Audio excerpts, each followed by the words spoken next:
मंथरा कहती यदि राम राजा बन गए तो आपको कौशल्या की दासी बनना पड़ेगा, भरत को राम का दास बनना पड़ेगा। कैकेयी मैया बोली मैं अपने बेटे को लेकर अपने मैके चली जाऊंगी, किसी की दासी नहीं बनूंगी।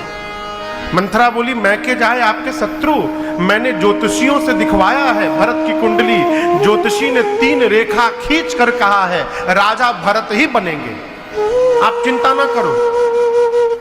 कैकेयी मैया बोली फिर मैं क्या करूं? मंथरा ने कहा कि कोप भवन में चले जाओ और महाराज से वरदान मांग लो, राम के लिए वनवास मांग लो, अपने भरत के लिए राज सत्ता।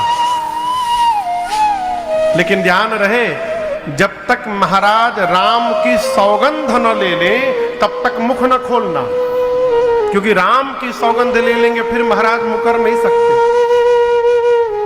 इतना सिखाई मां कैकेयी जाकर कोप भवन में बैठ गई। रात्रि में महाराज पूरी व्यवस्था सुदृढ़ कराकर सोचे कि जाकर कैकेयी को अपने मुख से ये संदेशा सुनाऊंगा। जैसे गए महल में और महाराज सुने कि कैकेयी कोप भवन में बैठी हैं, महाराज का शरीर कांपने लगा। कोप भवन सुनी सकुचेऊ राव, गए जाकर देखे मां कैकेयी नीचे बैठी थी। महाराज मनाने लगे, समझाने लगे क्या हुआ, किसने तुम्हारा क्या बिगाड़ दिया, बताओ उसको समाप्त कर दूंगा। मां कुछ बोले ही नहीं।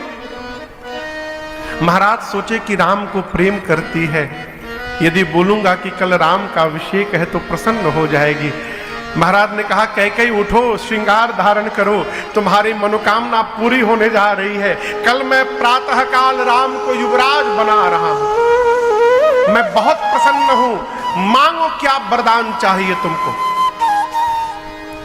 कैकेयी मैया बोली मांगो मांगो करते हैं, मेरे 2 वरदान आज तक आपके पास बाकी है, आज तक आपने दिया नहीं, क्या मांगो मांगो करते हैं।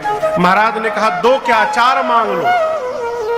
और कहते कहते महाराज ने कहा मैं राम की सौगंध लेता हूं कैकेयी, आप जो मांगोगी मैं आपको दूंगा।